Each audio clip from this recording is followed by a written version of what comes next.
Welcome back. If you're just joining, it's Trending O'Clock, and you know how we do it right here on Trending. I am Mercy Irabo, and I am not alone here. I have with me Michael Gubadia, and together we'll be talking about all the trending issues, and of course, give our opinions about them. So, what's trending today? Well, I'm eager to know. All the way to South Africa. Big steps towards gender equality. I think equality is winning. So the Constitutional Court ruled for men to accept their wife's surname. So men can actually just adopt the men's surname, the women's surname. So it's not just the other way around where Hooray. women will keep adopting their husband's name. South Africa's Constitutional Court has ruled that men can adopt their wife's surname, striking down gender discriminatory sections of the law. So they feel the law has been gender discriminatory. So it's best now if a man wants to adopt the wife's surname, he's free to do that. Mr. Michael, what's your take on this? Well, it's good. It's a happy one for them. At least now, the women will also be breadwinners of the home. Because if I can accept your name, you will provide. They didn't talk about breadwinner. No, come on. It's good. Because women in Nigeria answer our name because we are the breadwinners. We supply for the home. So it's better to them in South Africa. Don't worry, I'm coming there. I will answer Mikavigi. The woman can take care of all my needs. No problem. I'm ready to answer the full name. But the truth is, they didn't talk about being providers and all of that. But the truth is, if a man decides to adopt the surname of his wife, the man is obviously a lazy man. No, you see, now we the go. man is obviously a lazy man because he feels the woman is the husband.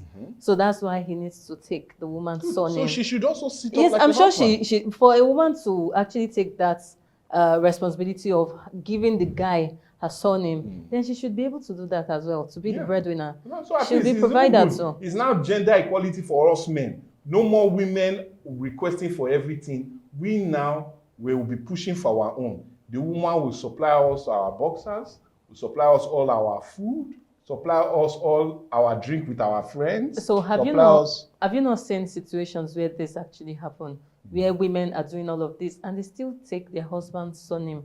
And they're actually the providers of the family. But now it's more legal.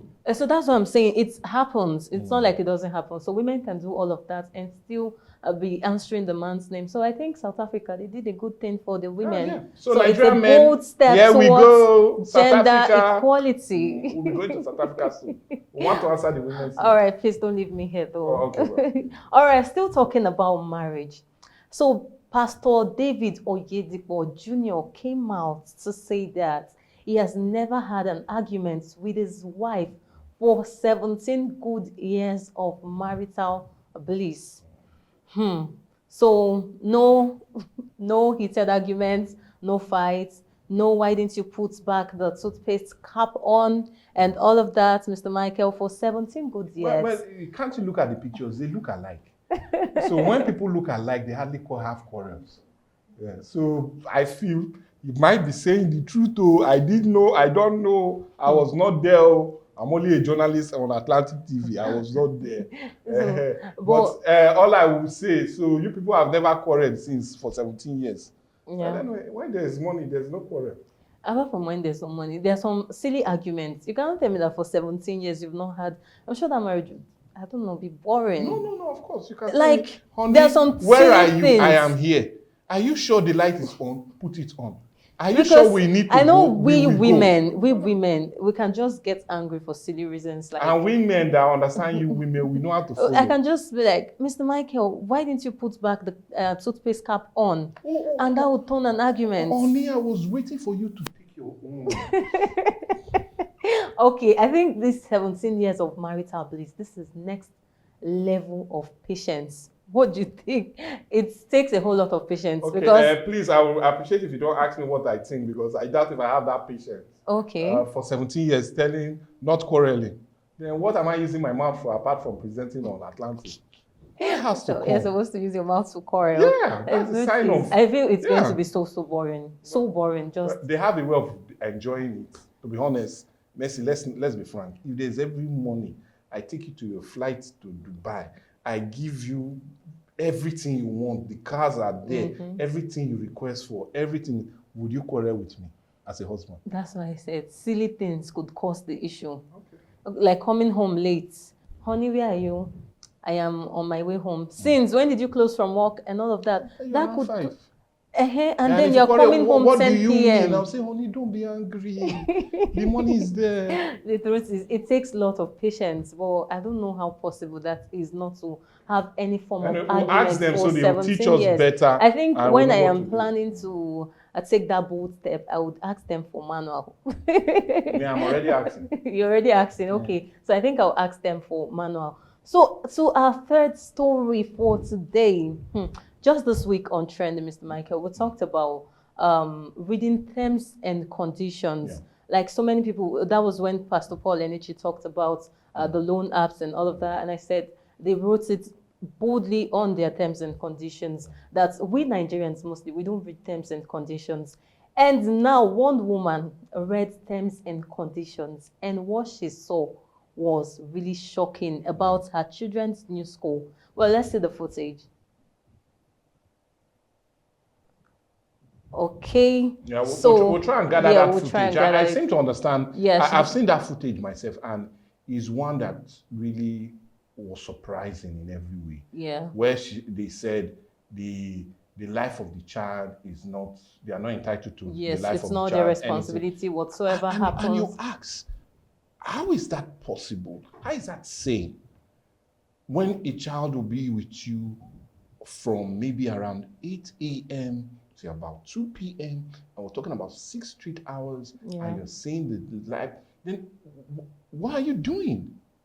The child is obviously your responsibility. As long as this child is under your care for the number of hours, this child is your responsibility. Whatever happens to this child is, you should be able to bear the loss of it and all of that. Not you coming out to say that you cannot be held responsible for anything that happened to this child's life. And the fact that they used the word "this" and anything that happened to this, like they were just talking about the child's life as if it was just something ordinary. And you coming out to even tell me to sign, it means that things have been happening in that school. And that's the reason they're just trying to whatever happens, take their hands off. Yeah, whatever happens, we are not to be held responsible and all of that. I really wish that lady was able to drop the name of the school so that we could just stay clear from that school. Or go and ask further questions as being journalists on why that should be inserted in a form that the parent would sign. That's terrible. Questions need to be asked, especially to that very school. Why are you putting such conditions on parents, telling them you're not entitled to the well-being of their children? That's what you are indicating with such, and it really calls for concern. And I hope the needed authorities, if they can weigh in on that school, and ask them more questions. If they are not, well, the full arm of the law should take its course. Okay, because I think some time ago I saw one footage of a woman that came out. She cried out saying that her a year, 3 months old child, I think 18 months old child, was molested in the school, and the school saying they know nothing about it. So it's more or less what these people are saying, that whatever happens to your child in this school, we won't be held responsible, and that is bad. That is totally bad. Well, that's where we'll stop on this. So you see, it is very important for you to read terms and conditions before you sign anything. Try to go through it. So you might not be signing your death warrant. You need to go through, yes, you need to go through whatever you need to sign. Don't just go, because I know the terms and conditions are always lengthy and very tiny to read. It might feel boring and all of that, but try as much as possible. They could insert it at the middle. So don't just go to the top and then run to the bottom. So read all through the terms and conditions before you sign anything. Well, Delta State people, gather here. We are here. Your government has shaken table. Okay. He said that no more wearing of bushy beards, no more wearing of false lashes, no more wearing of false nails, and all of that as a civil servant. Interesting. He said that this will help to make the setting more professional and disciplined. But the truth is, wearing of eyelashes, nails, How is it supposed to affect your work? Well, anyways, you know, sometimes you go into an office and you have to come out again to read the sign. Okay. Am I in a hotel room or am I in a civil service office? Some things you see most of these people wear. I've seen a lady in Asaba, I won't call the name of the ministry. Her eyelashes, all through when we were talking, I was just looking at her eyelashes because, wow, it was something else. Her nails were long. I was just like, really? I don't understand. So, you know, I feel it's about time let's bring some sanity into the civil service. I'm not even talking of the women alone, some of the men, the bears they keep. You'll be asking yourself, are they negotiating on behalf of the bandits or are they workers in the ministry? You ask yourself, the way they even dress. I've gone to an office, see a full-grown man of about 40-something flying his trousers, low waist, as they call it. So come on, in an office setting where there needs to be modesty, there needs to be that sense of discipline. If we do not get it right in the civil service, where are we going to get it right? So please, if you want to be in the club, let's know you are in the club. If you want to be in the office, let's know you are in the office. If you want to keep those dirty beards, your wife love you the way you are, well, be in the house, not in the office, causing a whole lot of nuisance. Okay, the truth is they actually ruled out artificial hairs, and this I am putting on is artificial hair. So I should just go with all back, my natural braids and all of that. Is that what you're supporting? Yeah, they're taking in as much as we want to be professional, we need to still look enjoy good. The way these women look. That my mother agreed to say I do to my dad. Let's really begin to understand how these women and men look, their original form. Not putting pressure on new Brazilian hair, 1.5 million, and you tax a poor civil servant that came to say, oh, sir, please give me this form. They're always entitled to buy the latest weave-on. They're always entitled to put on the latest eyelashes. They're always entitled to put on. So let that unnecessary pressure be removed from them and let them do their job. Unnecessary pressure? Yes, indeed. Of looking good. So like this now, I actually pressured somebody to get this wig, right?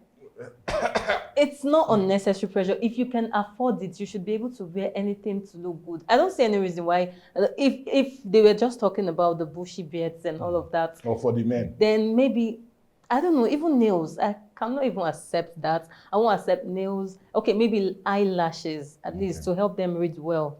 They should take off those artificial lashes. But you see, hair, they need to look good. I can't even imagine going to the ministry and seeing some persons looking unkept. Wait, do you mean a woman that is having all back is not looking good?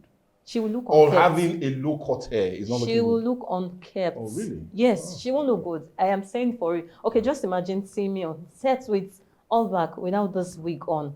How do you think I will look? You're looking good before. Okay, that's what Nigerian men say. They will tell you your all back is better than wigs. Lies from the pit of hell. Run. All right, that's all we're taking on Delta State. But to you watching, do you think this will actually boost productivity, or it's just the government trying to police people's look? Well, you know, you can engage with us. You can drop your comments on all our social media platforms, Facebook, YouTube, and Instagram at Atlantic Media and TV. Yes, for our last story. I know some of you didn't see me yesterday. That's because I was assisting Hilda Bassi. Yes, so we went yesterday to transfer that big pot from the park that it was supposed to be to Eco Hotel and Suites. So, you know, that was the initial venue, that was supposed to just take about 3,000 persons. Okay. And they said over 20,000 persons registered to attend. And guess what? These people will be getting free foods, free drinks, and all of that. So Hilda Bassi is breaking another world record today. Yes, look at the pot. We were transferring the sports yesterday, so I couldn't make it here. I'm sorry, guys. It can never burn it. Oh, this is beautiful. This is beautiful. So Hilda Bassi is trending. She's breaking, and she's making 250 bags of rice today, Mr. Michael. Yeah, where would you rather be? I'll be, that's over. I'm trying to make us finish first, and I know where to take the next flight, if Okay. any, to Lagos. Okay. Because my registration was 1,254. That was my position, so I'm close to the front. But you didn't even know they changed location. No, I got information before you. It's food, though. You didn't even know they changed location, so you would have just It gone is food. to. It Thank is God food. for trending. You would have just gone to the previous venue, but thank Okay. God I updated you. So we are rooting for her. We saw videos. She started with prayer. Even when she broke the last record, she actually started with prayer, and Which is a she good won. thing. Yes, and she won. And this time around, we saw her praying, and she's set to break another world record of the biggest and largest jollof pot ever. I can't wait to test it. Well, I can't hope wait. Ghanaians will now understand where the jollof rice is better taste. Is it in Ghana? I don't want to bring up another controversy. Is it in Ghana or is it in Nigeria? If we can have a Nigerian chesting it that she can cook 250 bags of rice, jollof rice with all the beautiful spices to follow, and you know how much of a good cook she is, then I feel we are leading the top, especially as it concerns issue of jollof rice. And so if case you are a foreigner and you're looking for where to come over to Nigeria and you'll be serving yourself one of the best jollof rice ever.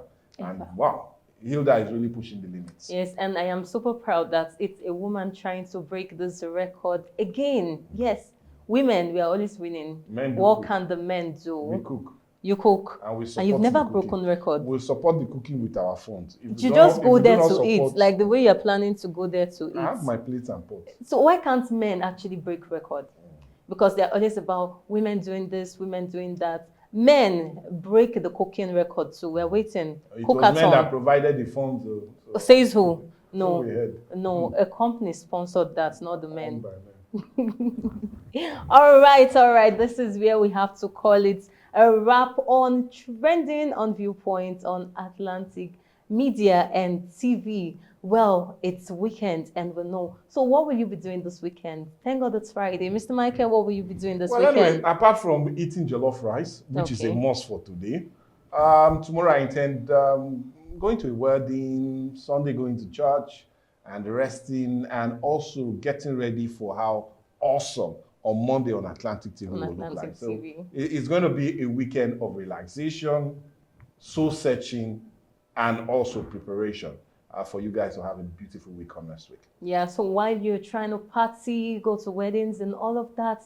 try to be careful. Don't overdrink, don't drink while driving and all of that.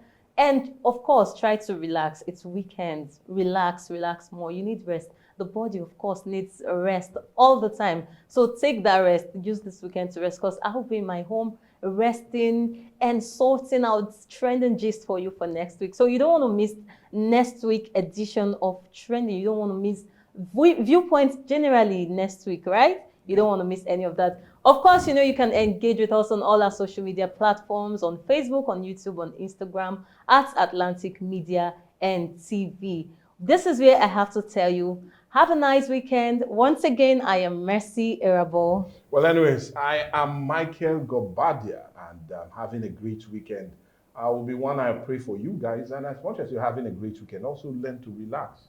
And then let's see how we move the country forward. Let's do the right thing, behave well, and see how we'll at least put humanity where it should be. Well, I'll always tell you, have a great weekend, and let's see how we do this come next week. Bye for now.